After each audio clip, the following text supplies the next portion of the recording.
If that doesn't wake you up, I don't know what will. This is a time for call to worship, and these are the opening words by the Reverend William F. Schultz, who was a past president of the UUA. Come into this place of peace, and let its silence heal your spirit. Come into this place of memory, and let its history warm your soul. Come into this place of prophecy and power, and let its vision change your heart.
I am so glad we had that music. That was wonderful, especially after that kind of upsetting news.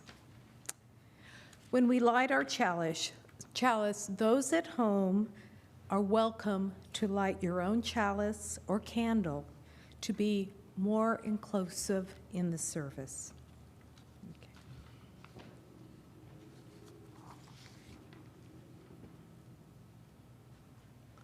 These are words from Cynthia Landrum. As we kindle this flame, may it spark in each of us connection and commitment to this living tradition and to each other.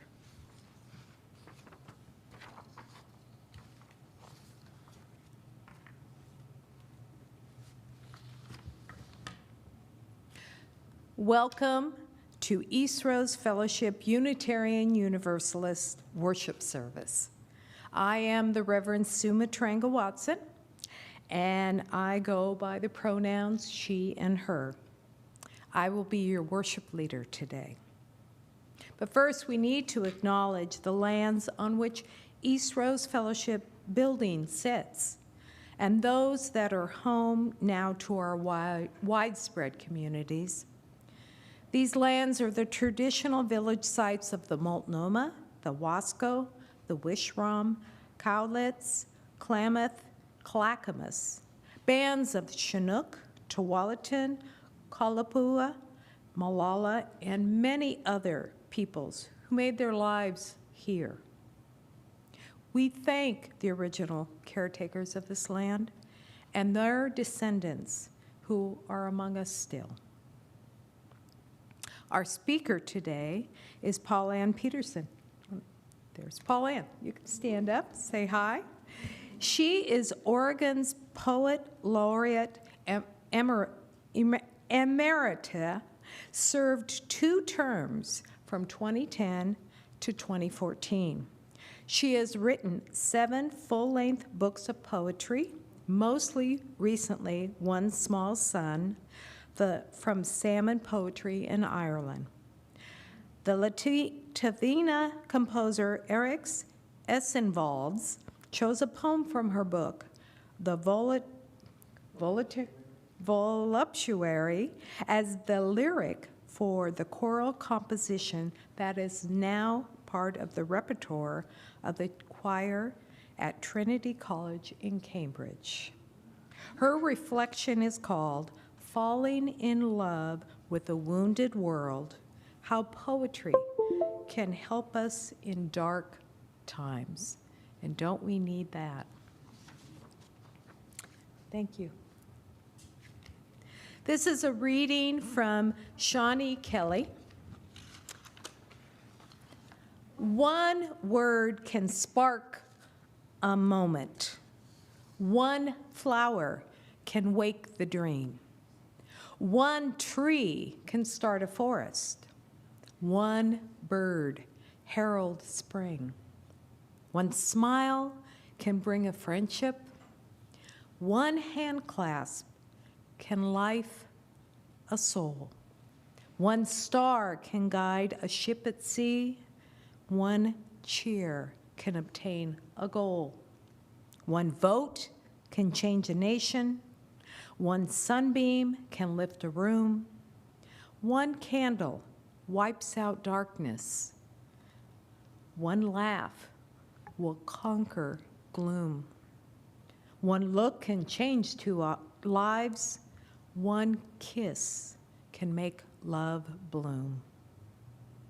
One step must start each journey. One word must start each prayer. One hope can raise our spirits. One touch can show that you care.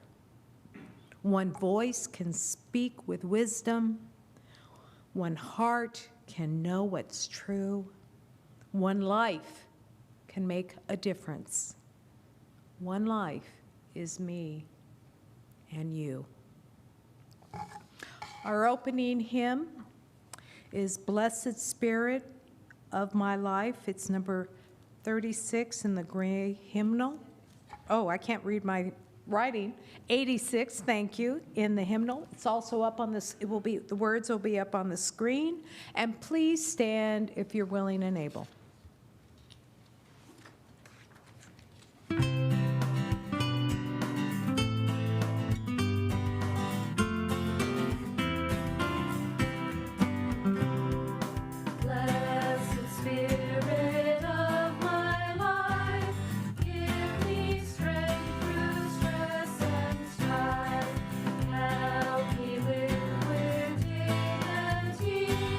Let me know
this is the time we have a story for all ages.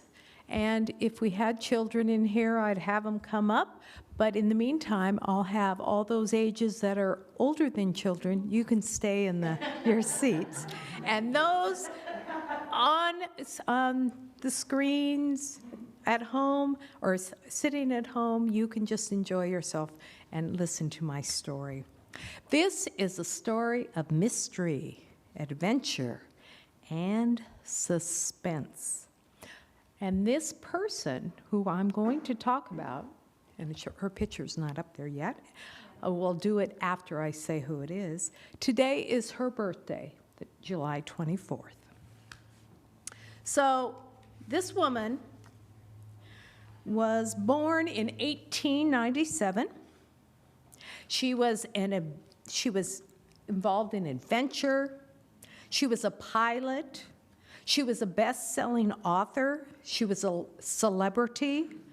She endorsed products like clothing and airplane travel and fashion.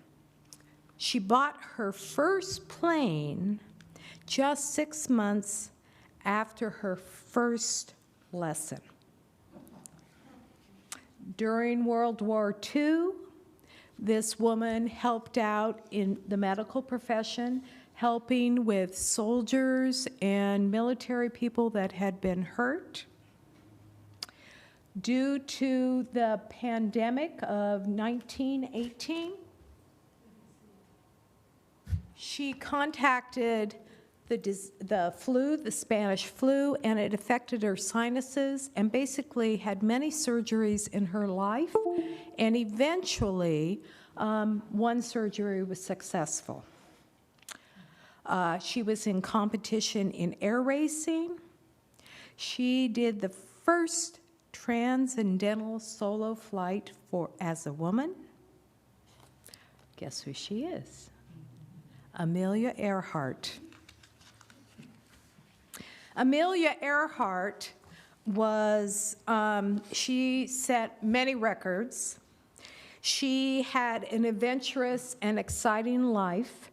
She was an institution that sparked organizations called the 99s and an organization for just female pilots. As a child, she and her sister were quite wild. They would climb trees and they would stomp in the water and what we used to call an old tomboy. She and her sister both were quite adventurous. She also did many things.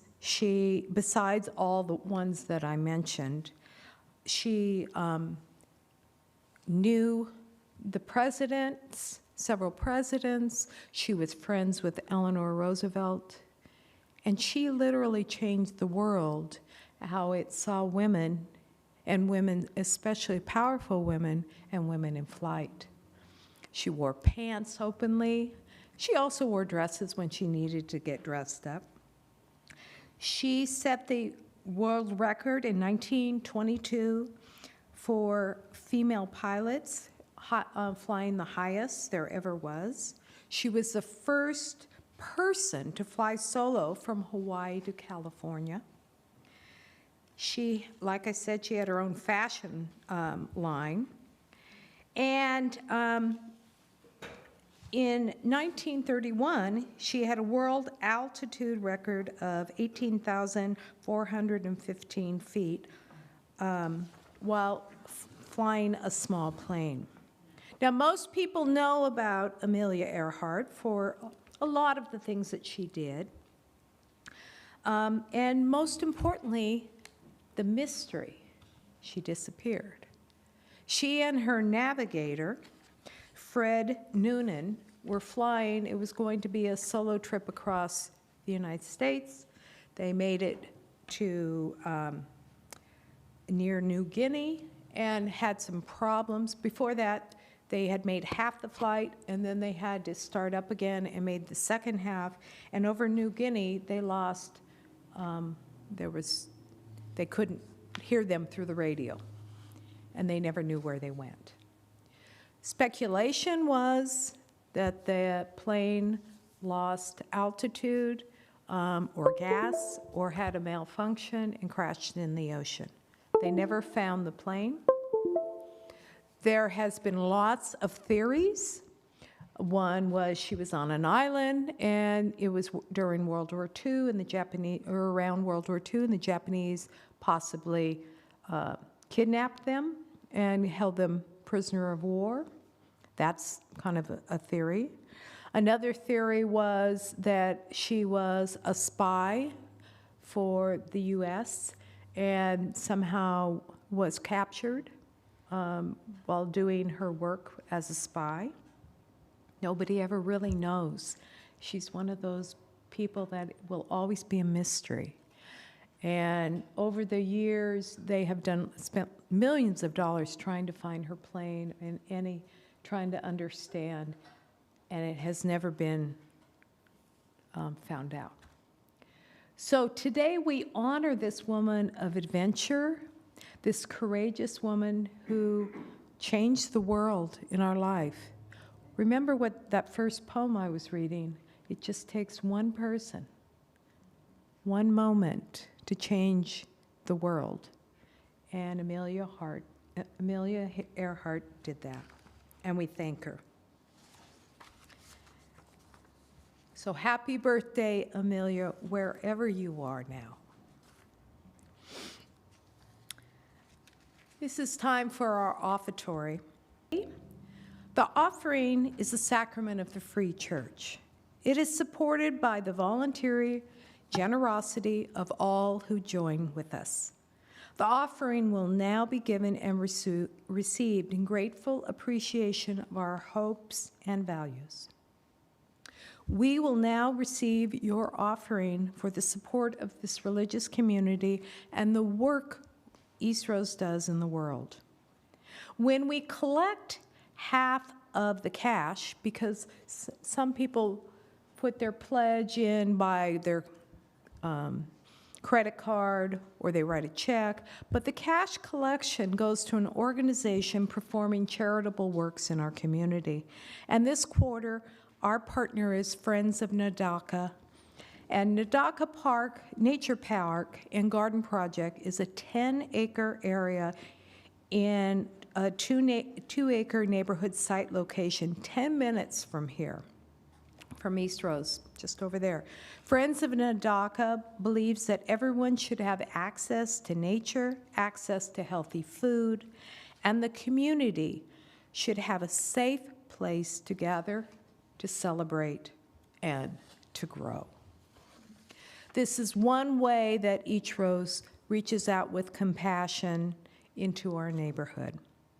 The baskets will be passed in the chapel, and for those who are viewing the service online, it's easy to donate by visiting the Eastrose website donation page or scan the code that is right up there on the screen. The gifts of the congregation will now most gratefully be received. If you are a first-time visitor, you are welcome to let the basket pass. You are our guest.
We are honored to have Paulann Petersen speak and share with us this reflection on falling in love with a wounded world, how poetry can help us in dark times.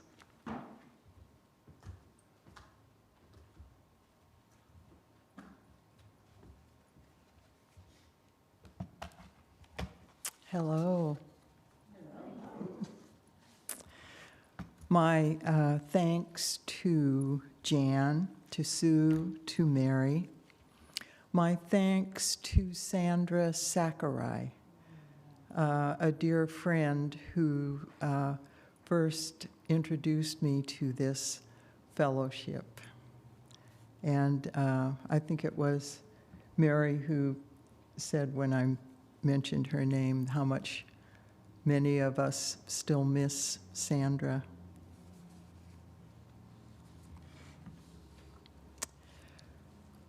Climate crises, climate catastrophes, war, starvation, unprecedented numbers of refugees, mass shootings, political gridlock, political atrocity performed in the name of patriotism, insurrection, brutality, implacable illness, untimely death, a seemingly endless pandemic.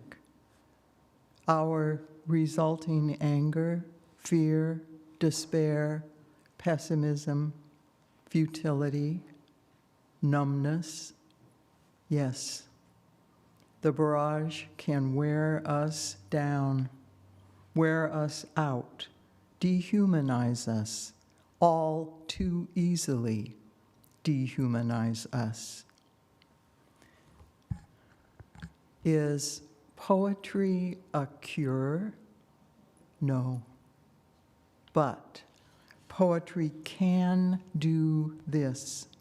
Poetry can help keep us awake to the beauty of the world. Poetry can help to feed our souls enough that we have the strength to carry on in the most compassionate, the most tolerant, the most human way, the most fully human way, the most fully human way we can muster. Many times I have said in this very sanctuary, I once said this about poetry. Poetry speaks the language of us at our best. Poetry speaks the language of us at our most creative, attentive, responsive. We long to be spoken to as creative, attentive, responsive creatures. A good poem does just that. On momentous occasions, occasions of great gravitas, we reach for poems. At memorial services, at weddings, on birthdays, at times of great crisis. A crisis such as 9/11.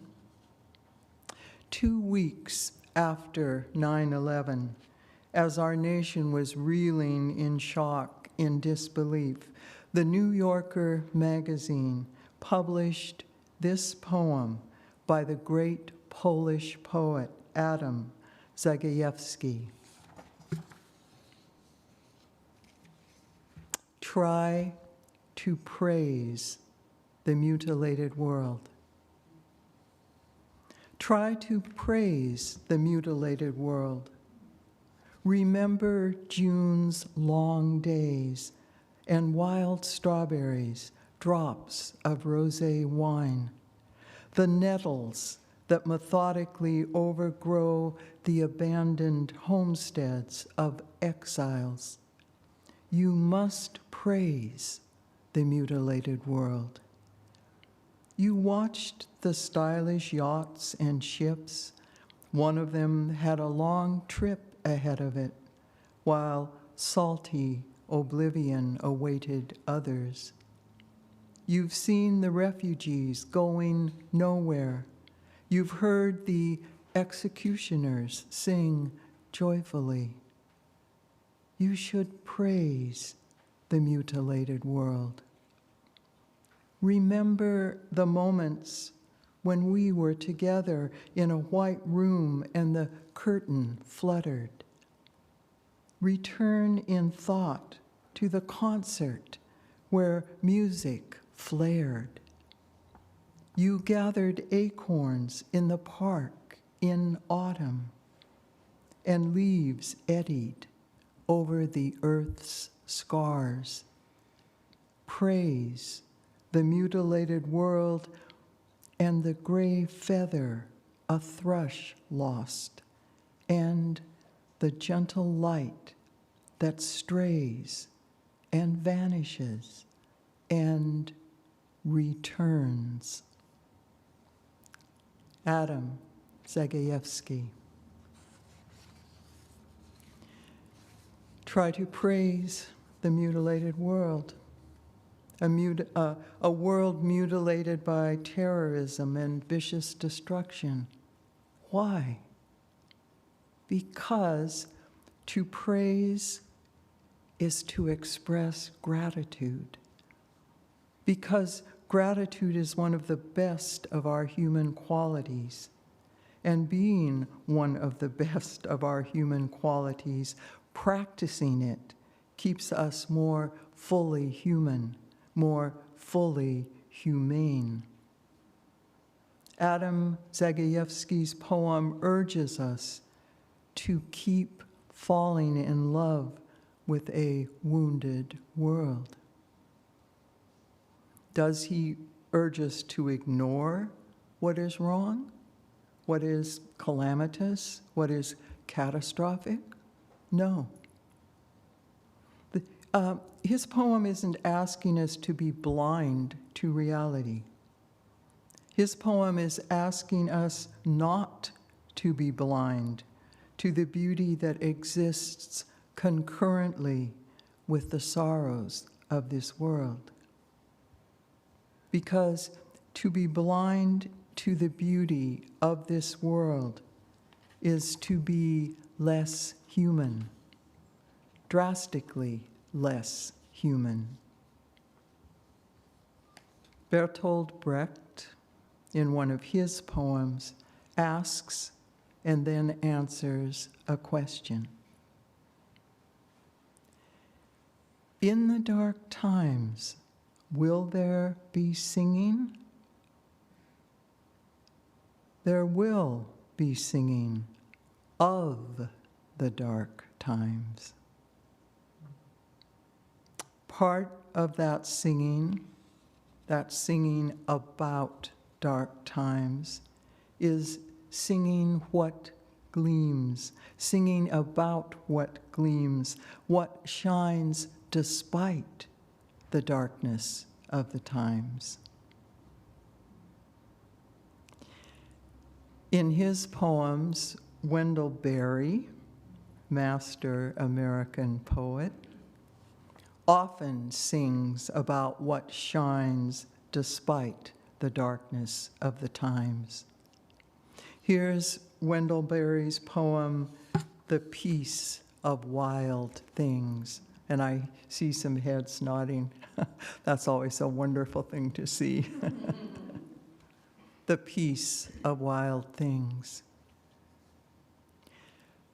When despair for the world grows in me, and I wake in the night at the least sound, in fear of what my life and my children's lives may be, I go and lie down where the wood drake rests in his beauty on the water, and the great heron feeds.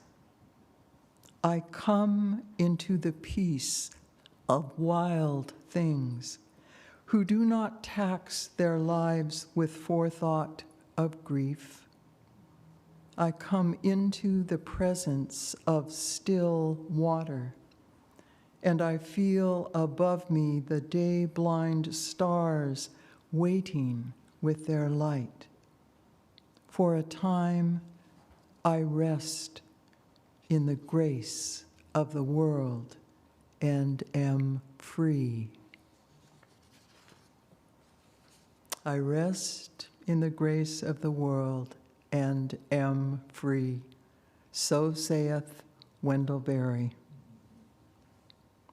That boon of the natural world, how essential, how existential that we keep falling in love with the natural world, however wounded it may be, because only a passionate, fervent love will move us to stem the catastrophes of climate change.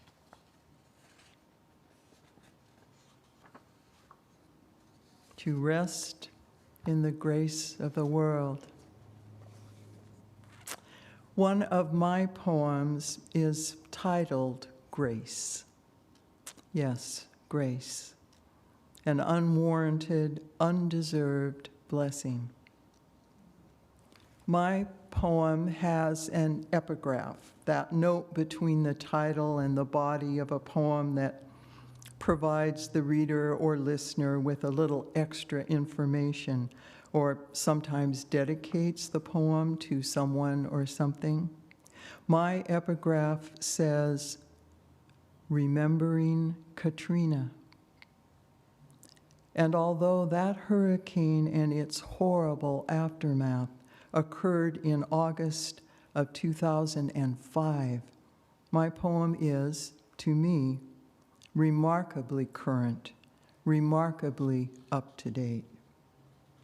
And a note, my poem alludes to the name that some South American people give to a hummingbird, Little Holy One.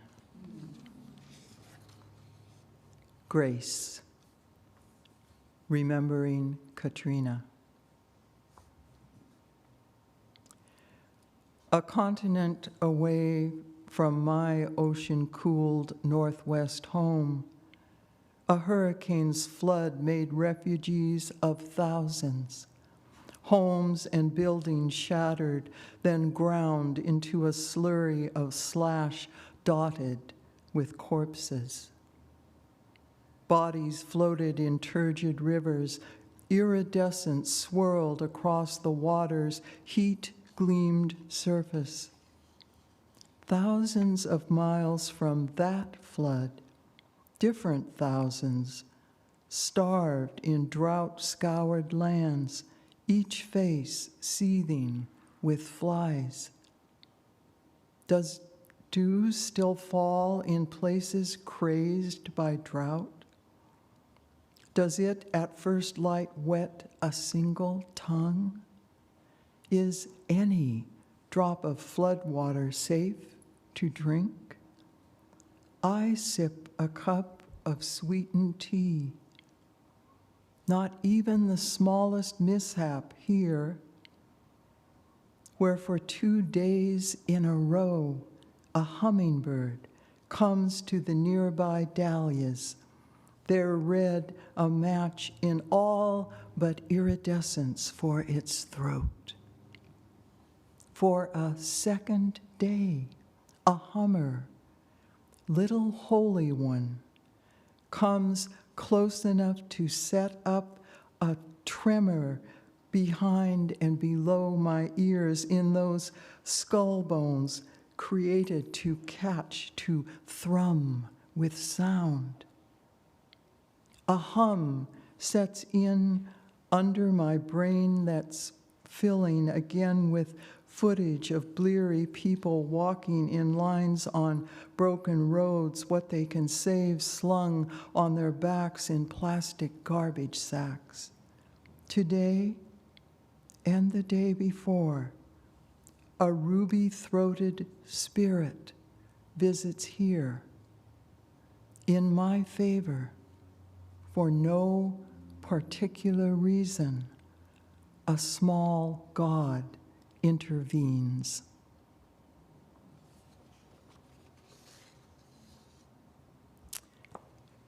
In my poem, the grace is, of course, the visitation of the hummingbird.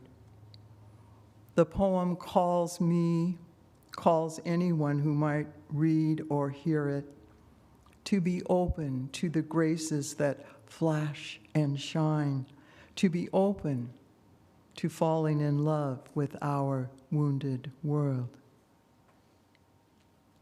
The poems I offer you this morning call out to our humanity, call to the possible fullness of our humanity, reminding us of our basic goodness, that goodness that might get clouded, obscured, numbed in such fraught times as these.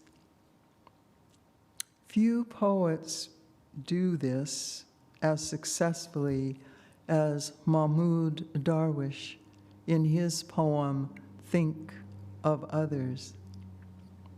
From its title to its last line, Darwish, the premier Palestinian poet, urges us to think of those less fortunate than ourselves. And from moment to moment, our world is holding exponentially more people who are less fortunate than us. In Darwish's poem, he alludes to people without running water, without peace, without homes, without the right to speak out. Think of others. As you prepare your breakfast, think of others. Do not forget the pigeon's food.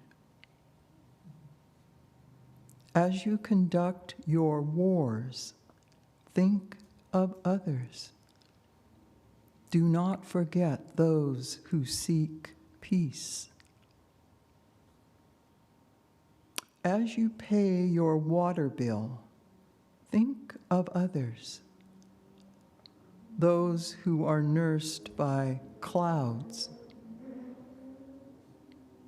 As you return home to your home, think of others.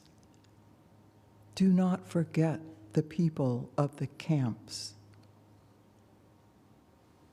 As you sleep and count the stars, think of others, those who have nowhere to sleep.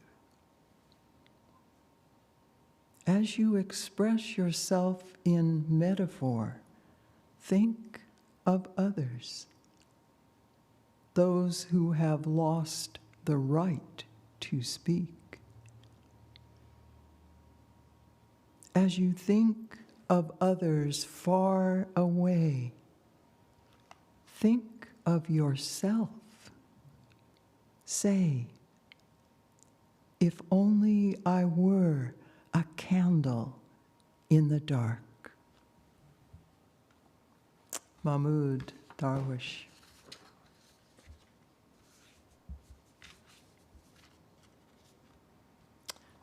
Darwish's poem is a call, an explicit call to compassion.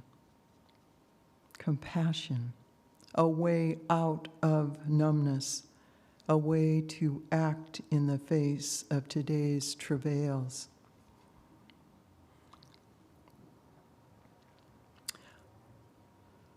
I was Oregon's Poet Laureate for 2 terms, ending 8 years ago. Our current Oregon Poet Laureate is Anis Moshkani. Our current national Poet Laureate is Joy Harjo. Our next national Poet Laureate will be Ada Limon. She assumes that position in a couple of months in September. Most likely, some of you are already familiar with Ada Limon's marvelous poems. If not, it's my great pleasure to introduce you to her work. Here's Ada Limon's poem titled Instructions on Not Giving Up. Right away, seriously, I encountered this poem some time ago, but as soon as I saw that title, I thought, I want this poem, whatever it is. I'm ready. Instructions on Not Giving Up. Now, Ada Limon's poem begins with images of early spring, when the ornamental trees break into blossom. But the poet will tell us that what she treasures most comes after those blossoms. Instructions on not giving up. More than the fuchsia funnels breaking out of the crabapple tree, more than the neighbor's almost obscene display of cherry limbs shoving their cotton candy-colored blossoms to the slate sky of spring rains. It's the greening of the trees that really gets to me. When all the shock of white and taffy, the world's baubles and trinkets, leave the pavement strewn with the confetti of aftermath, the leaves come, patient, plodding, a green skin growing over whatever winter did to us, a return to the strange idea of continuous living despite the mess of us, the hurt, the empty. Fine then, I'll take it, the tree seems to say. A new slick leaf unfurling like a fist to an open palm. I'll take it all. Ada Limon. Oh, to have that kind of tree patience, that kind of beautiful plodding, the beautiful plodding of unfurling leaves, leaves that, like a fist, unfurl into an open palm, into hands that are open. That green skin growing over whatever winter did to us. Able to return to the strange idea of continuous living despite the mess of us, the hurt, the emptiness. Poetry, singing about what gleams in the dark times. Poetry, bringing us a balm, bringing us its ministration to help us reclaim, to help us maintain our humanity. Poetry, speaking the language of us at our best. I thank you for your kind attention today, and I have copies of these poems for you if you want to take them home with you, take them into your lives. For me, that would be a blessing, a great boon. Thank you.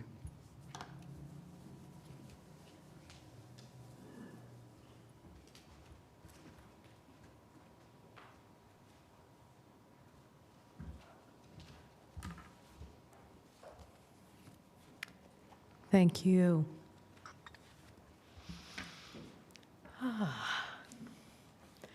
just all breathe for a moment. Deep breath. And take in all those wonderful words. And those feelings of hope and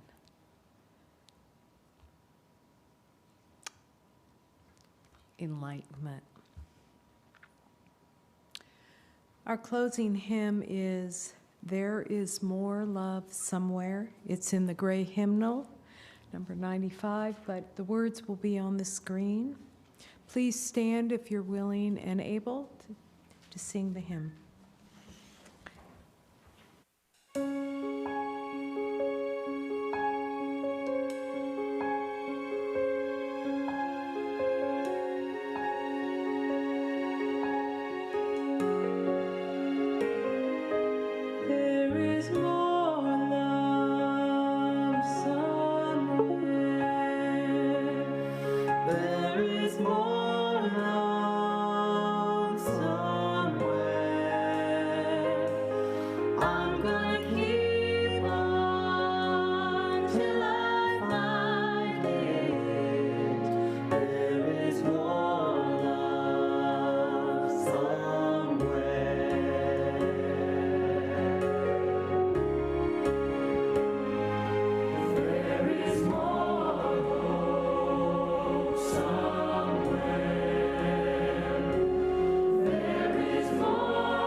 We extinguish the chalice with these words. During this time of uncertainty, let us remember the warmth of the chalice and of our community until we meet again.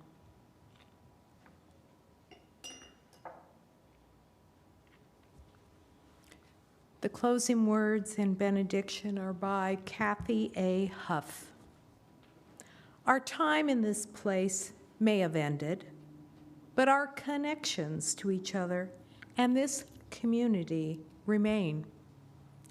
Together, we walk the path of justice, speak words of love, live the selfish deed, trod gently upon the earth, and fill the world with compassion.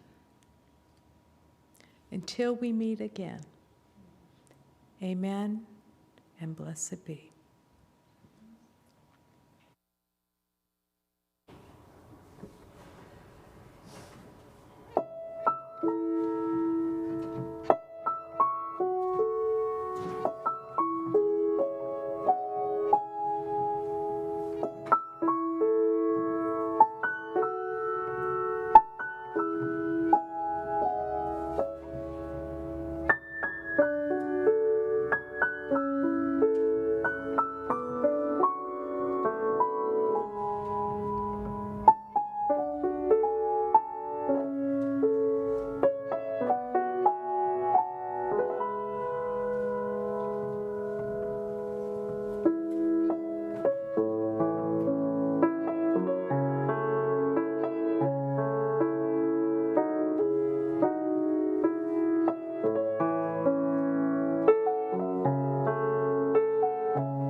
We have some announcements. I want to say a special thanks to Phyllis Adams, Mary Reese, and Patty Walsh, who helped organize and oversee this service and play such beautiful music. Thank you, Mary.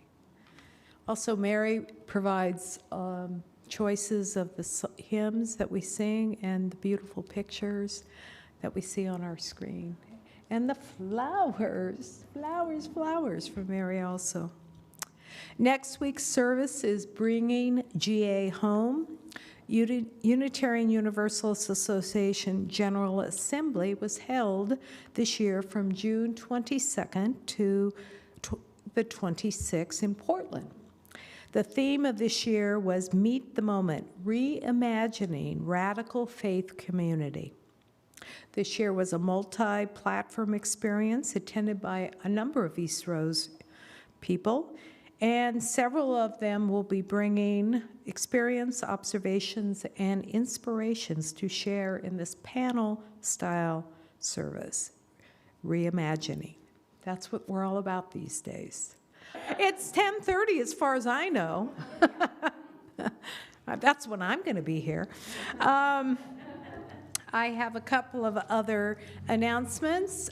Eric, raise your hand. Where are you? There he is. He is going to organize a hike in Oregon City.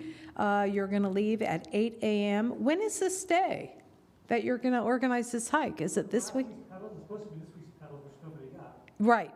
But what day is that? It's Wednesday, it's coming Wednesday. Okay. 9 o'clock, but it's actually going to be 8 o'clock, so Wednesday, 8 o'clock here. Meet here, and then you're going to go to McLaughlin House and then do the hike.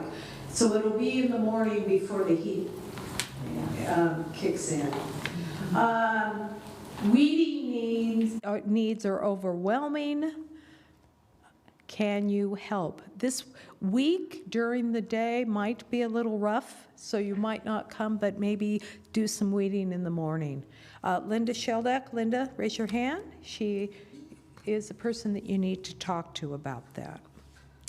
I don't think there's other announcements except for the pedals didn't come on Friday as it usually does, so hopefully it will be coming today.